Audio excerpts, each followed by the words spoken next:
आप में से कितने लोग हैं जो बहुत एक्साइटेड हैं आज के सेशन को लेकर के? तो अब मैं जैसे ही आपको नाम बताऊंगा उनका, जो हमारे आज के गेस्ट हैं, तो आपका जो एक्साइटमेंट लेवल है वो और बढ़ जाएगा। ये बताने से पहले कि गेस्ट कौन है, मैं आपको थोड़ा सा बताता हूं YouTube के बारे में। YouTube में क्या है कि पूरे वर्ल्ड की अगर बात करी जाए तो करोड़ों चैनल्स हैं जो अलग अलग जॉनर्स में हैं, अलग अलग कैटेगरीज में हैं। उसमें से दो बड़ी कैटेगरीज हैं, मोटिवेशन और एजुकेशन। पूरे वर्ल्ड में जो वर्ल्ड का नंबर 1 मोटिवेशन चैनल है वो मेरा है, और जो वर्ल्ड का नंबर 1 एजुकेशन चैनल है किसी इंडिपेंडेंट क्रिएटर का, वो उनका है, जो कि हमारे गेस्ट हैं। उनके 17 मिलियन से ज्यादा सब्सक्राइबर्स हैं। Please give an energetic and warm welcome to the one and only Khan sir.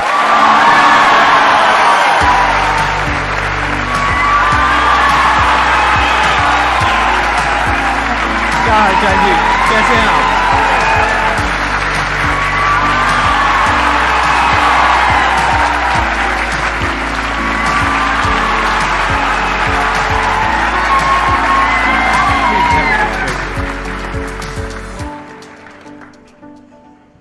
इससे पहले कि ऑडियंस आपसे कुछ पूछे या इंटरेक्ट करे, मेरे माइंड में एक क्वेश्चन है आपके लिए जी। जो बच्चे हैं वो आपके इतने दीवाने क्यों हैं, इतने पागल क्यों हैं आपके पीछे? मतलब मेरे कमेंट सेक्शन में भरा पड़ा था, खान सर कब आएंगे, खान सर कब आएंगे। मतलब ऐसा क्या जादू कर दिया आपने बच्चों के ऊपर? ये सवाल हम आपसे भी पूछते हैं, हमारे पे भी इतना कमेंट आया, इतना मेरे तो ऑफिस में लोग चले आए कि सर कब जा रहे हैं। अच्छा। क्योंकि हम लोग का तो एग्जैक्ट है वही पढ़ाना है। हाँ। तो देखिए, हम लोग का मेन है कि बच्चों को जो जरूरत रहती है कि अगर लड़का पढ़ने आ रहा है ना, उसके मन में कोई डाउट ना रह जाए। हम उसको कहते हैं कि हम तुम्हें पढ़ा रहे हैं, दम है तो भूल के दिखाओ, याद करके नहीं।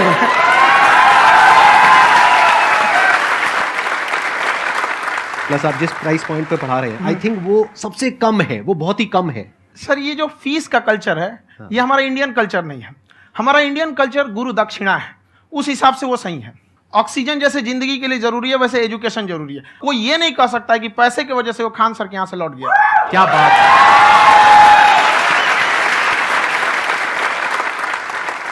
मैंने देखा कि आपका ये जो चैनल है कि ये पिछले 3 साल के अंदर अंदर ही ग्रो किया है। हमको जब चैनल शुरू हुआ तो एक दिन में हम 4-5 वीडियो बनाए। एक हमको कुछ आता, आज भी नहीं आता इतना, तो हम देख के कैमरा उमरा तो हम कंफ्यूज हो गए, बाप रे।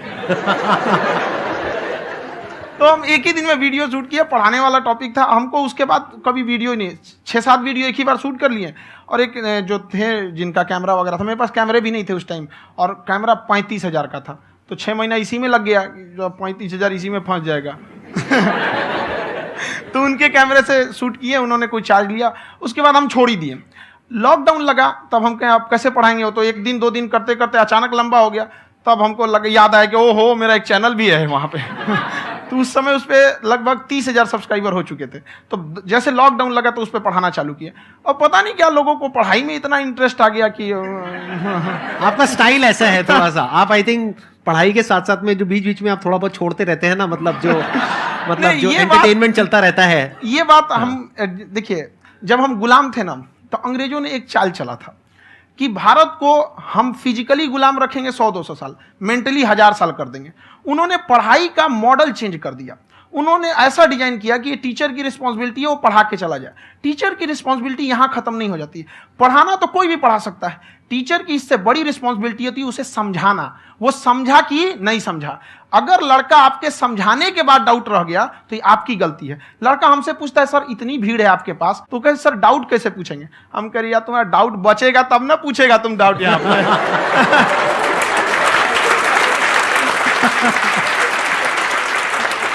कॉन्फिडेंस नेक्स्ट लेवल है खान सर का, मानना पड़ेगा। और शायद यही वजह है इनकी जो ग्रोथ है उसका। किसी ने शायद सपने में भी नहीं सोचा होगा कि पिछले 2 साल के अंदर अंदर जो आपके चैनल की ग्रोथ हुई है, जैसे आप खुद ही बता रहे हैं कि लॉकडाउन के टाइम पे आपके 30,000 के करीब सब्सक्राइबर्स थे, आज की डेट में 17 मिलियन है। और मेरा एक क्वेश्चन और है, इससे पहले कि ऑडियंस में से आपसे कोई क्वेश्चन पूछे, कि कई बार आप ऐसे भी टॉपिक्स टच करते हैं जो थोड़े से कंट्रोवर्शियल हैं या थोड़े से सेंसिटिव हैं, जिसके ऊपर बात करने की हिम्मत आई थिंक बहुत ही कम लोगों में है। तो आपको कभी ये नहीं लगता है कि कहीं ज्यादा तो नहीं हो रहा है, इसको थोड़ा रोक देते हैं, थोड़ा कम कर देते हैं? क्योंकि कोई लाइन ही नहीं है वैसे तो बोलने को, तो आप कुछ भी बोल दो, कितना भी बोल दो। हुई है कंट्रोवर्सी बहुत बार। एक्चुअली बचपन से हमको फौज में जाना था, और फौज वालों के लिए ये सब मायने नहीं रखता। उसको करना है मतलब करना है, तुम सामने कुछ भी रहो, डजंट मैटर।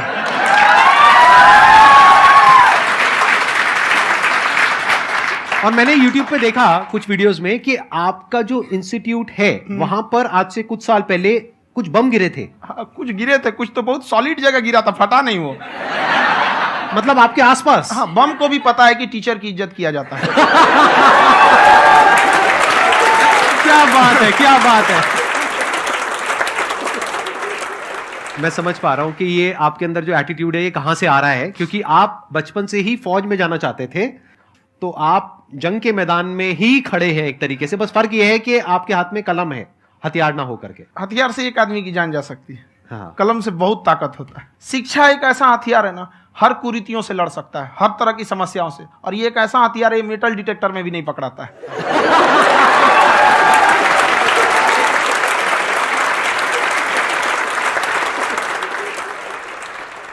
मेरा क्वेश्चन ये है कि अभी प्राइवेट ऑर्गेनाइजेशंस में पीटने का, पनिशमेंट का ये सिस्टम जो है खत्म हो गया है। हम आपके वीडियो में देखे हैं सर कि आप एक बड़ा सा रोल रखे रहते हैं, पुलिस वाला लाठी है वो, पुलिस वाला लाठी है, और स्टेज पे बुला के बच्चों को उसी से धुनाई शुरू कर देते हैं मस्त एकदम से, है ना।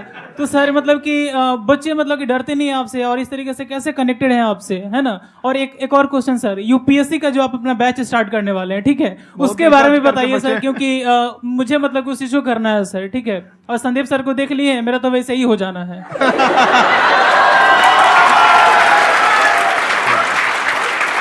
क्या हो जाना है? मेरा पूरा कंप्लीट करो। I'll be an IAS officer next year because I have seen you, sir. My day is like complete, sir. All the best. Thank you so much, sir. Thank you. पूरा बोला करो। Thank you. देखिए, लड़कों को जहां तक पीटने की बात है, जब पढ़ाने की बात आएगी तो उसको हम पूरे बेहतरीन ढंग से पढ़ाएंगे। लेकिन जब सजा देने की बात आएगी ना, तो वो भी बेहतरीन ढंग से होगा। ऐसा थोड़ी होगा कि बस एक ही चीज बेहतरीन ढंग से होगा। और डर का होना बहुत जरूरी है। ये डर भी अपने आप में एक मोटिवेशन है, क्योंकि जब आपके अंदर एक थोड़ा सा डर रहे ना, तो डर के भागिए मत। एक ऐसा डर जिसको आप लगे कि नहीं नहीं थोड़ा सा और करने की जरूरत है, फिर तो ये हम इसको क्रॉस कर जाएंगे यहाँ पर। तो लड़कों के अंदर ये डर बनाना भी जरूरी रहता है। और रही बात यूपीएससी वाले की, जो आपने बोला, बहुत सारे लड़के वेट कर रहे हैं यूपीएससी की, क्योंकि 2-2.5 लाख फीस सारे लोग एफोर्ड नहीं कर सकते। और हमारा वही रहता है, हम तो ज्यादातर हमारे स्टूडेंट देखेंगे तो किसी के रिक्शा वाला, सब्जी वाला, यही लोग, इनको तो 2.5 लाख रुपया, इनके पास पूरी संपत्ति नहीं होती है, फीस कहाँ से भरेंगे वहां पे, उसके बाद रहेंगे कहाँ से। तो ऑल ओवर इंडिया से, कश्मीर से कन्याकुमारी तक, गरीब से गरीब भी लड़का उसको पढ़ सकता है। यही कुछ 1000 रुपये मंथली, 12-14 हजार साल का पड़ेगा, खत्म हो जाएगा इतना में।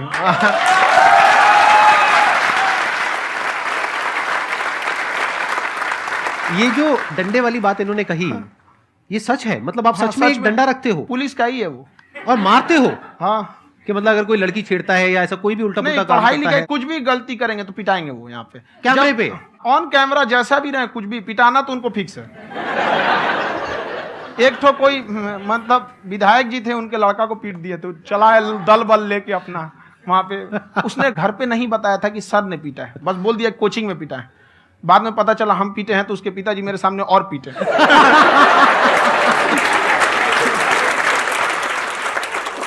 सर आपका सबसे बड़ा डर क्या है, आप दोनों का? फौजी को डरे नहीं लगता है, बाकी अफसर से पूछिए। आज के सेशन से पहले कोई डर नहीं था, लेकिन अब मुझे इनकी डंडे वाली कहानियां सुन करके डर लग रहा है कि कहीं मैंने गलती से कुछ बोल दिया अरे ऐसा और नहीं, इन्होंने कहीं पीछे कुछ रखा हुआ है, और यही आ करके अगर इन्होंने मेरी पिटाई कर दी तो बहुत बुरा हो जाएगा। तो इसलिए हमको थोड़ा डर लग रहा है।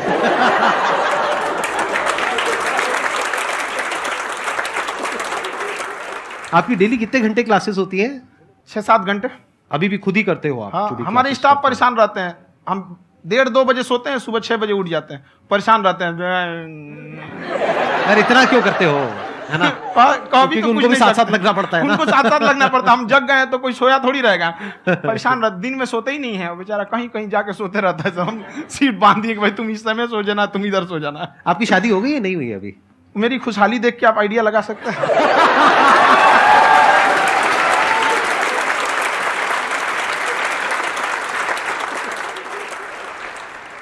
First of all I would like to say sir thank you so much to you and to your team कि आपने मुझे यहाँ आने का मौका दिया। एंड सर अब तक मैंने आपको सिर्फ फ़ोन या लैपटॉप में ही देखा है दोनों को, आज फर्स्ट टाइम लाइव देख रही हूँ तो बहुत अच्छा लग रहा है। तो मेरा क्वेश्चन ये है सर आपसे, जब हम लाइफ में कोई डिसीज़न लेते हैं कि हमें ये पर्टिकुलर चीज़ करनी है और क्योंकि हम डिसीज़न लेते हैं तो हमारी आदत है कि पहले हम 4 लोगों से पूछते हैं कि तू बता तेरी क्या राय है, तू बता तेरी क्या राय है। तो उनमें से अगर कोई हमें कह देता है कि ये बेकार डिसीज़न है मत कर, तो हमारा माइंड कहीं ना कहीं डाइवर्ट होने लगता है और उसकी वजह से हम अपना डिसीज़न चेंज कर देते हैं। तो मेरा क्वेश्चन ये है कि कैसे हम अपने डिसीज़न पे स्टिक रहे, कैसे हम जो दूसरे के ओपिनियन है उनको अफेक्ट ना होने दें अपने ऊपर। दूसरे से सलाह लेने से पहले एक बार खुद उस पर रिसर्च कर लेना चाहिए, ताकि आप सामने वाला क्या सलाह दे रहा है आपको समझ में आना चाहिए। यहाँ पर ऐसा नहीं है कि कई बार ऐसे होते हैं कि दूसरे वाले को एक्सपीरियंस होता है, तो अगर आपको पहले से आइडिया है, उसके बारे में आप बेहतरीन ढंग से रिसर्च किए हैं कि क्या इसमें प्लस पॉइंट है, क्या निगेटिव है, उसके बाद आप किसी से सलाह लेने जाइए। ये नहीं कि मन में आया सीधे बता, गड़बड़ा जाएगा। तो वहाँ पे पहले आपको R&D करना पड़ता है, समझ में आया कि नहीं। और जिंदगी हो या गाड़ी, जीतेगा वही जो टाइम पे गियर चेंज कर रहा है। तो डिसीजन चेंज करना बहुत ज्यादा गलत नहीं है। इन्होंने बहुत अच्छी बात कही है और मैं इसी बात में थोड़ा सा और ऐड ऑन करूंगा कि ये जो आपने कहा ना कि अपने डिसीजन पे स्टिक कैसे रहें, ये कोई अच्छी क्वालिटी नहीं है, क्योंकि टाइम टू टाइम आपको अपने डिसीजंस को चेंज करना होता है। जैसे आपने 4 लोगों से डिस्कस किया, कोई इंसान कुछ पॉजिटिव बोल रहा है, कोई नेगेटिव बोल रहा है, उससे फर्क नहीं पड़ना चाहिए। डिपेंड ये करता है कि वो जो बोल रहा है उसका बेसिस क्या है। क्या वो किसी नॉलेज या एक्सपीरियंस के बेस पे बोल रहा है या ऐसे ही कुछ भी बोल रहा है? ऐसे ही बोल रहा है तो फिर उसकी बात पे ध्यान क्यों दे रहे हो? अगर किसी नॉलेज या एक्सपीरियंस के बेस पे बोल रहा है, फिर चाहे वो पॉजिटिव बोल रहा है चाहे नेगेटिव बोल रहा है, दोनों ही मायने रखता है। उसके बाद में रिसर्च करनी है और फिर रिसर्च करने के बाद में फाइनल डिसीजन अपना खुद का होना चाहिए। अब वो डिसीजन उससे अलग भी हो सकता है जो आपने पहले लिया था, और वो सेम भी हो सकता है। सर मेरा क्वेश्चन दोनों से है आपसे, how to deal procrastination and laziness. हमारा ब्रेन है ना, ये बहुत आलसी टाइप का, इसको आराम खोजना पसंद है। अब थोड़ा सा भी अब इसको आराम की ओर लेके चले गए ना तो फिर उधर ही रहेगा। आप सोचेंगे 10 मिनट आराम कर लेते हैं ना, तो 10 मिनट 2 घंटा बना देगा। उसको टॉर्चर कीजिए, चल 10 मिनट बाद में। उसको आप उस पर हावी में, वो कह रहा है कि हमको आराम चाहिए, आपको हाँ आराम मिलेगा, पहले काम फिर मिलेगा आराम। तो आप उसके हिसाब से मत चल। आपका मन कर रहा है थोड़ा सा देख लेते हैं, कोई नोटिफिकेशन आया, आप कोई काम कर रहे हैं, क्यों पहले काम कर लीजिए, बाद में देखिएगा ना नोटिफिकेशन। आप हावी मत होने दीजिए यहाँ पे। अगर आप 5 मिनट भी थोड़ा सा लूज पड़े ना, थोड़ा सा कमर सीधा कर लेते हैं, 2 घंटा बर्बाद कर दिया आपको। हावी मत होने दीजिएगा उसको अपने ऊपर। प्रोक्रेस्टिनेशन को तोड़ने का एक ही तरीका है, सबसे छोटे लेवल पे ले जा करके उस गोल को तोड़ दो। यानी वो गोल बहुत बड़ा है, उसको ब्रेक डाउन करो, उसके सबसे पहले स्टेप पे आ जाओ कि उसको अचीव करने का सबसे पहला स्टेप क्या है। जैसे गाड़ी चलाना सीखना है, उसका सबसे पहला स्टेप क्या है। अगर घर में कोई नहीं है सिखाने वाला या सिखाने वाली, तो बाहर जा करके जो गाड़ी का ड्राइविंग स्कूल है उधर जा करके पैसे दे दो। अब फंस गए ना तो फंसा दो अपने आप को। दिमाग ये लगाओ कि अपने आप को कैसे फंसाया जाए। जब हम फंस जाते हैं ना तो फिर हमको वो काम करना ही पड़ता है। Then there is no looking back. जब तक आप सोच रहे हो तब तक सोच रहे हो, उसको बोलते हैं पैरालिसिस ऑफ एनालिसिस, कि आप सोचते चले जा रहे हो अपने माइंड में, मैं ये करूंगा वो करूंगा वो करूंगा वो करूंगा, और प्रोक्रेस्टिनेट हो रहा है, वो चीज टलती चली जा रही है। तो उसको छोटे से छोटे लेवल पे ब्रेक डाउन करके उसको कर दो, दैट इज नंबर 1। और जैसे ही करना शुरू करते हो, कोशिश करो कि उसको जब तक कि आप सही से नहीं कर लेते हो उसको छोड़ना नहीं है, तो आपकी लेजीनेस भी खत्म हो जाएगी। कई लोगों को तो हमने देखा जो सप्ताह में कुछ भी नहीं करता, वो भी संडे को आराम कर रहा है।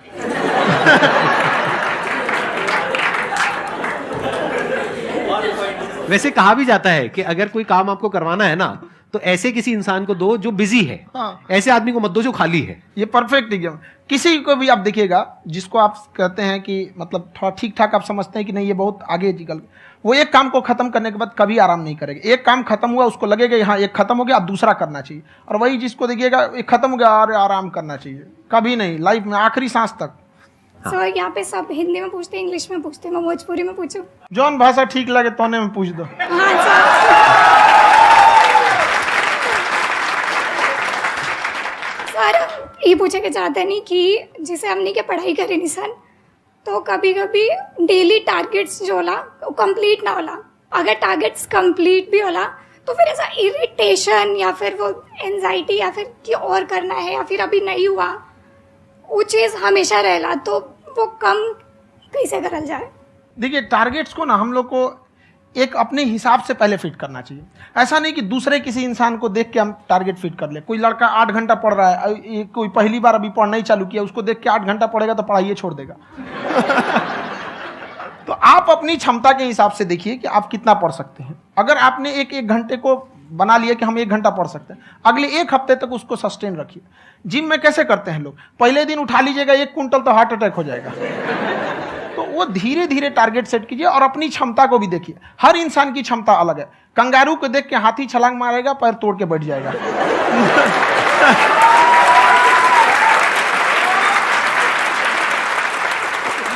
अब संदीप सर का मोटिवेशन देख के इसका मतलब क्या कि ट्रेन के आगे खड़ा हो जाएंगे, ढकेल देंगे तुमको। हालांकि ऐसा कर देते हैं, लेकिन ऐसा करिएगा लोग नहीं, क्षमता पता होना चाहिए। आपके अंदर एंजाइटी हो रही है कि मैंने कर तो लिया है। आप ये नहीं कह रहे कि मैंने कुछ भी नहीं किया है फिर मेरे को एंजाइटी हो रही है। आप ये कह रहे हो मैंने काफी कुछ कर लिया है फिर भी एंजाइटी हो रही है कि कहीं कुछ छूट तो नहीं गया है। तो बेसिकली आपको ये देखना है कि अगर आपके अंदर ये एंजाइटी हो रही है, that means you are a very good student. आप एक अच्छे स्टूडेंट हो। क्यों? क्योंकि बहुत सारे स्टूडेंट्स तो ऐसे हैं उनको पढ़ने के नाम से एंजाइटी होती है। तो आपको एंजाइटी हो रही है कि मैंने पढ़ लिया, दिन में मानो 8 घंटे का आपने टारगेट सेट किया और 6 घंटे पढ़ लिया, या मान लो 8 घंटे भी पढ़ लिया, फिर भी एंजाइटी हो रही है कि मैंने 10 घंटे नहीं पढ़ा। तो ये तो अच्छी क्वालिटी है ना, ये तो एक ब्रिलियंट स्टूडेंट की क्वालिटी है, क्योंकि एंजाइटी उसी को होती है जो केयर करता है, जिसको परवाह है, उसी की तो एंजाइटी होती है। जैसे माँ को अपने बच्चे की, जैसे एक माँ को अपने बच्चे को लेकर के एंजाइटी होती है। हंस लो मजाक उड़ा लो मेरा। कोई बात नहीं, एडिट कर देंगे इसको हम। हाँ।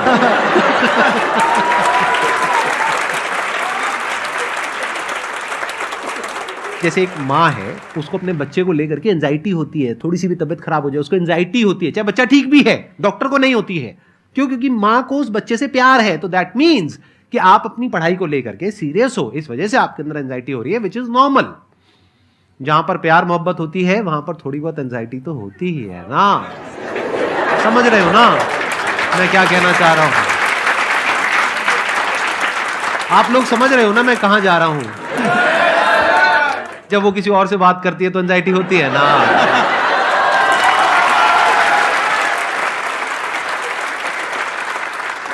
सर, आपकी स्टोरी हमने सुनी थी, तो एक टाइम आया था जब आप गंगा किनारे जाके बैठ गए थे। उस समय आपको कुछ समझ नहीं आ रहा था, तो उस समय मतलब आपने ये डिसीजन कैसे लिया कि अब आगे नहीं, यहाँ से वापस जाना है? रास्ता ही नहीं था। घर जाने के लिए एटलीस्ट 90 रुपए चाहिए थे, जेब में 40 रुपए थे। कैसे घर जाते हैं? और हम गंगा के किनारे चुपचाप बैठे बैठे हम कहें कि अब बहुत टेंशन हो गया, अब घर जाना चाहिए। रूम पे, तो किराए के रूम पे ही आदमी सारे लोग रहते। गए वहाँ पे तो रूम लॉक हो गया था। तुम खटखटाए तो ऊपर से गुस्सा से बोले जो ऑनर थे, क्या टाइम हो गया है? तुम कहे 9-10 बज रहा होगा। घड़ी देखिए तो 2 बज रहा था रात का, 2-2:30 बज गया था वहाँ। टेंशन में आप तो होता है, कई बार ऐसा समय आएगा कि लगेगा जैसे अब कुछ नहीं हो सकता है। तो इससे घबराना नहीं है। कभी कभी गुच्छे की आखिरी चाबी भी ताला खोल देती है। जो बातें आपने बताई कि घर में प्रॉब्लम्स ये तो बहुत लोगों ने फेस करी वहां पर। आप अकेले नहीं है, बहुत लोगों ने ये प्रॉब्लम्स फेस करी, बहुत तरह की प्रॉब्लम्स देखी, बहुत तरह की स्ट्रगल्स देखी, लेकिन वो सब इतने कामयाब नहीं हो पाए जितने कि आप हुए। तो आपके अंदर ऐसा कुछ ना कुछ है जो औरों के अंदर नहीं है। तो वो मैं जानना चाह रहा हूं कि वो ऐसा क्या था जहां से कि आपका दिमाग यहां तक सोच पा रहा है कि मैं पूरे इंडिया में इतने बड़े लेवल का चेंज लेकर के आ सकता हूं, एजुकेशन फील्ड में रेवोल्यूशन लेकर के आ सकता हूं। ये सोचना ही बहुत लोगों के बस का नहीं है। मेरी एक खुद की थिंकिंग, अगर हमको कोई 100 रुपए किसी काम के लिए दिया, हम सबसे यही कहते हैं, तो हम कोशिश करते हैं उसे 200 का रिटर्न दे। अगर कोई हमसे 200 रुपया फीस दे रहा है, 250 दे रहा है, तो हम उसको ये कोशिश करते हैं कि तुम्हें ऐसा लगे कि नहीं भैया हमने 10-20 हज़ार का पढ़ लिया यहाँ पर। वो ईमानदारी से कभी कमी नहीं। और हमेशा अगर हम प्रॉमिस X का करते हैं तो डिलीवर 4X करना चाहते हैं। ध्यान से सुनना और ध्यान से समझना इस फर्क को। अगर आप समझ पाए तो बहुत आगे जाओगे लाइफ में। एक वो होते हैं जो ये सोचते हैं कि हमें सब कुछ मिल जाए, हमें कुछ भी करना ना पड़े। दूसरी कैटेगरी होती है लोगों की जिनको जितना मिलता है उसमें भी चोरी चकारी करते हैं या कोशिश करते हैं कि उससे कम दे सामने वाले को जितना कि हमें मिल रहा है। तीसरी कैटेगरी होती है लोगों की, जो इनके जैसे लोग होते हैं, वो क्या करते हैं, वो ये सोचते हैं कि अगर मैंने किसी से 1 रुपए भी लिया, देखा जाए तो 200-250 रुपए कुछ भी नहीं होता है, 200-250 रुपए अगर मैंने लिया तो कैसे उसको 400 रुपए की वैल्यू दूं। ये जो थिंकिंग है ना, यही एक फर्क होता है एक ऐसे इंसान में जो बहुत आगे निकल जाता है और उस इंसान में जो मीडियोकर रह जाता है। आप अपने आप को अपने आप के ऊपर समय दीजिए, उसको डेवलप कीजिए। जब आप अपने आप के ऊपर खर्च करते हैं तो आने वाले समय में लोग गूगल पे आपको सर्च करते हैं। क्या बात है सर, ये आपने अभी बनाया है या ये कोई पुराना आपका वो है? बनते रहता है, इसे फ्लो में बन जाता है। आपके अंदर ना सर एक कवि छुपा हुआ है कहीं ना कहीं जो बाहर आना चाहता है। कभी ना कभी आपने सोचा होगा कुछ? कभी कभी देखिए, एक चीज है, संगत का बहुत अच्छा असर पड़ता है। ये चीज को हमेशा, संगति का मतलब लोग हल्के में ले लेते हैं। संगति का मतलब होता है संग संग गति। तो अच्छे लोग के साथ रहेंगे तो संग संग अच्छी गति होती जाएगी, खराब में रहेंगे तो ये भी होता है। बट अपने आप को थोड़ा सोचना चाहिए कि हम केवल जी के मर जाएं इसके लिए नहीं आए हैं। लोग कहते हैं कि सर नाम क्यों नहीं बताते अपना। हमारी एक ही सोच है कि जाने के बाद इस दुनिया से हमको मतलब एक चीज देना चाहते हैं स्टूडेंट्स को, कि वो याद करें कि इस पैसे की भाग दौड़ की दुनिया में हर कोई दोनों हाथ से लूटने में लगा है, खाली हाथ जाने के लिए ये सबको लगा है। तो हर कोई को ये सोचना चाहिए कि था कोई इंसान जो इतने कम फीस में इतनी शिक्षा जो महंगी थी, जो कमाने का रास्ता था, उसको भी एकदम कंपटीशन इतना कर दिया कि अब लोगों को अपनी फीस बढ़ाने में डर लगता है कि अरे यार, लड़का कमेंट करता है कि खान सर इतना ले रहे हैं, आप बहुत बड़ा टीचर हो गए।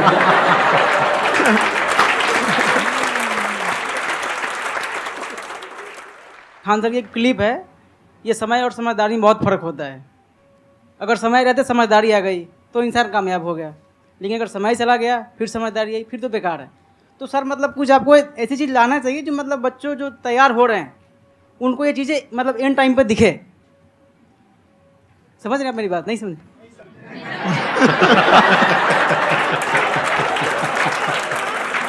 यही होता है सर, सर का मोटिवेशन ज्यादा हो जाता है। जब आप स्ट्रगलिंग फेज में हैं तो कम से कम चीजों को अपने ऊपर खर्च कीजिए, ज्यादा से ज्यादा सीखने में खर्च कीजिए। अगर आपको राजा बनने का शौक है तो गुलाम की तरह मेहनत करना सीखिए, तब राजा बनेंगे।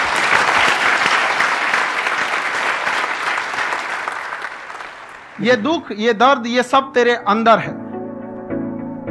तू अपने बनाए इस पिजड़े से बाहर निकल के देख, तू अपने आप में एक सिकंदर है।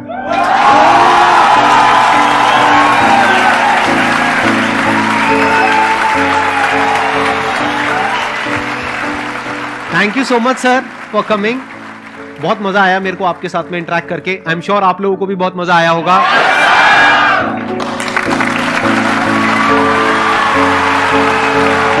Thank you so much.